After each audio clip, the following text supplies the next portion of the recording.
Бид одоо явсаар Казахстан улсын нийслэл Астана хотоос баруун хот зүгт за нэг 800 орчим километрт Чистопал гэж энэ аймаг одоо манайхаар бол одоо аймаг юм те.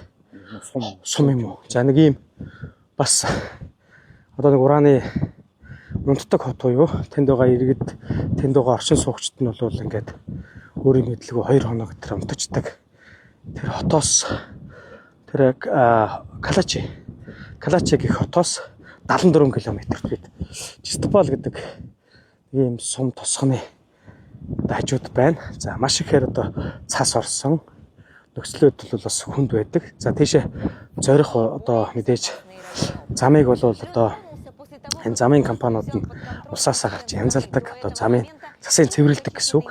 Калачи хот руу бол тосгон руу бол очих замыг бол засдаггүй ягаад гэвэл 2000 одоо 9 онд бол 600 хүнтэй үлдсэн. Өмнө нь бол 100000 хүнтэй том бас тосгон байсан. Одоо бол хэлж байгаагаар бол 200 гаруй хүн үлдсэн гэдэг мэдээллийг өгч байна. Тэгээ бид ямар ч байсан ингээд тэр Калачи гэдэг тосгон руу ингээд явж байна. За үнэхээр яг ураантай холбоотойгоор ураны уурхай ойр орчимд байгаа хот тосгодууд бол за унтдаг асуудал яригдсан байна. За олон хоногоор одоо бас унтсан. Дээрээс нь мэдээж цацраг идэвхтэй нүд байсал байх. Тэгээ яг мэрэгжлийн одоо байгууллагууд нь тогтоогоод болоод шинжилсэн байдаг юм аа. Ямар ч байсан ард түмний дунд бол яригддаг нь бол одоо ураны одоо сөргөлөөтөөс бий болсоо гэж ингэж харж байна. Иран хасаш энд барбал манай баян хөлгөөс нүүж ирсэн 300 дэрэг байсан гэж байна. Одоо яг энэ хотод ирсэн юм байна. Тэгээ ирээд удалгүй бол эндээс нүүцгээс юм байна. Нүгээд одоо ийш тийшээ ингэ явсан. Тэр нь бол мэдээж ойлгомжтой. Эхлээд энд бүх хангалтыг нөгөн за та нар энэ ирээд ингэ сайхан амьдрнаа гэдэг мэдээж юм байна. Ер нь бол энэ ураны уурхай буюу одоо энэ нөхцөл байдал хүнд байдаг энэ газруудад эндээс нүүж ирсэн одоо Казак иргэдийн иргэдийн ажлуулна за энэ амьдрал нөхцөл байдлаар нанган энэ салингийн чинь өгөн за хангалтын өгөн за зарим газруудад одоо бүр ингэ архины хөдөлгөөн өнгөө зөөж өгч гэдэг юм уу ийм нөхцөл байдал бол хангадаг юм байна гэж эндээс л одоо ингээд ихэнх нь бол одоо ингээд нүгэд явцгаад юм байна. Тэгээд дөрвэд те амьдрахын тулд тийм дөрвэд үнцэнтэй. Амьд үлдэхийн тулд те амьдрахын тулд бол эндээс үнцэнтэй дөрвэд бол одоо нүцгээд байна. Гэхдээ эргэт нь бол мэдээж энэ чинь ийм газар ийм очиртай шүү гэдгийг бол огт хэлдэггүй юм байна. Цаг хугацааны явцад бол энийг мэдээд мэдсэн даруйд нам бол ихэнх тийм нүцгэсэн байдаг юм байна. Энэ бол Казахстан улсын одоо нэг л жижигхэн тосгон шүү дээ. Яг энийн шиг одоо энэ тэнд очисон бол нэлээд хэдэн газрууд бол байдаг юм байна. За ингээд Тэмэртайч бид яг л энэ ураны холбогдлолтойгоор үнэхээр одоо бас нөхцөл байдлыг газар дээрээс нь ингээд сурвалжлагаар ирсэн. За зарим одоо тэр ураантай холбоотой тосгодууд нь бол хүн огт байдаг юм байна. Хаалттай. За ингээд одоо цасан дарагдсан. Зарим одоо тосгоных нь хажуугаар явахд бол цасын нөхцөл цэвэрлэгийг ягаад гэвэл тэнд хүн амьдрахаа байсан. Ийм нөлөөтэй те уран юм байсан гэдгийг хэлж байна. За сая Баатар ууг маань бас хэллээ.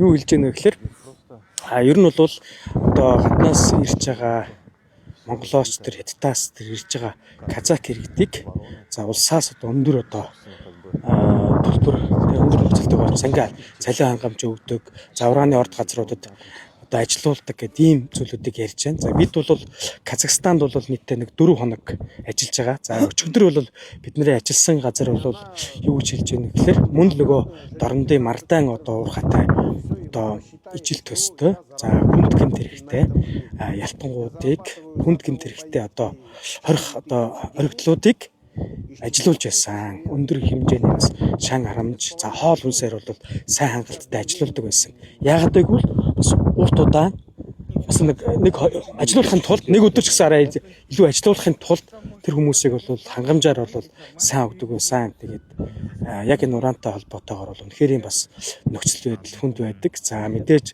Оросын бас хараа хяналт бас их байдаг гэж энд байгаа бас Казахстанд амьдарч байгаа казак иргэд за хэлж байна.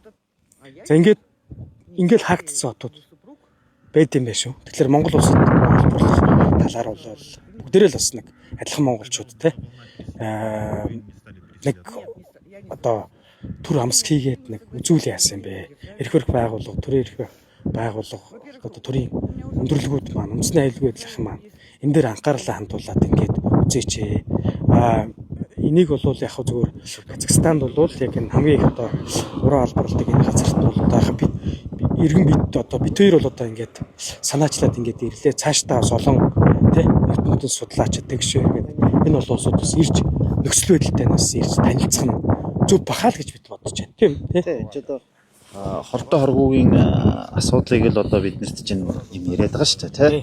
Бид нар бол энэ ч өөрсдийнхөө шугамар ирсэн мэдээлэлээр энд байгаа хүмүүсүүдэд өгсөн юугаар ингэж хурж ирээд газар дээр нь үзлээ, газар дээрс ярьцлага авлаа. Нэг юм нь бол энд бол мэдээж тодорхой хэмжээний одоо хяналт их өндөртэй очив хүмүүсүүд их бас тодорхой хэмжээний айдастай байдаг юм байна. Ер нь бол ураантай газруудад бол хяналт асар өндөр хэмжээнд тогтоочдөг юм байна. За ер нь баг цэргийн дэглэмтэйх нь хаашаа ер нь тийм хаалттай тийм бүс нутгуудыг бий болгочдөг юм байна шүү дээ. Одоо зарим газрууд дээр бол жишээлбэл юуны хаалттай хотуудыг бол газрын зураг дээр тэмдэглэдэг. Газрын зураг дээр тэмдэглэдэг, тэрийг зөвхөн дугаараар тэмдэглэдэг. Дугаараар тэмдэглэгдсэн газрууд дээр бол үндсэн тийм бол одоо жишээлбэл социализмын үед жишээлбэл Оросын албаны улсын үед тийм социалист Оросын үед хяналт бол асар өндөр тийм хаалттай. Ямар нэг мэдээлэл гадагшаа гаргадаг ийм байсан юм байна. За одоо бол мэдээж юм арай өөр болж байгаа учраас бол энэ өөр төвшөнд яригддаг боловч мөн адил одоо өнөөдөр ч гэсэн хүмүүсүүдээр айдас төгшөөрөл их өндөртэй байдаг юм байна. Хүмүүсүүд яриаг үнэхээс бол ер нь одоо цогтдаг гэх юм уу те одоо шил би царайгаа харуулахгүй яагаад гэвэл энэ асуудлаар эргээд надад асуудал бол их үндэ гэдэг юм байна. Тэгэхээр зөв ирээдүйд Монгол маань бас яг энэ шиг болчоод бид нар ингээд ийм нөхцөл байдал нэрвэгдчихэд үр хөвгттэй одоо гамшигтай асуудлыг үлдээнэ гэдэг үл энэ өрөө байж болохгүй асуудлаа л гэж би бодож байна. Тэгээд явах тусам нөхцөл байдал ер нь их хүнд байдаг юм байна.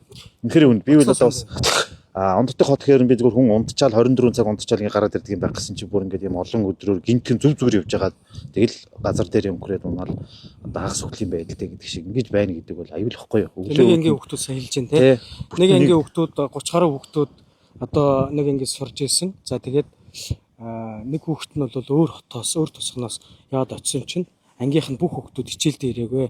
Яасан бэ гэсэн чинь бүх хүүхдүүд унтсан гэдэг ийм мэдээлэл. Одоо шинэ жил дээр хүртэл одоо яалч тэмдэглэх гээд хоцроод очсон чинь нөгөө тэмдэглэх гэж орсон хүмүүсүүд нь тэр газар бүгдээрээ унтцсан байсан гэдэг. Амар тий. Амшигтай.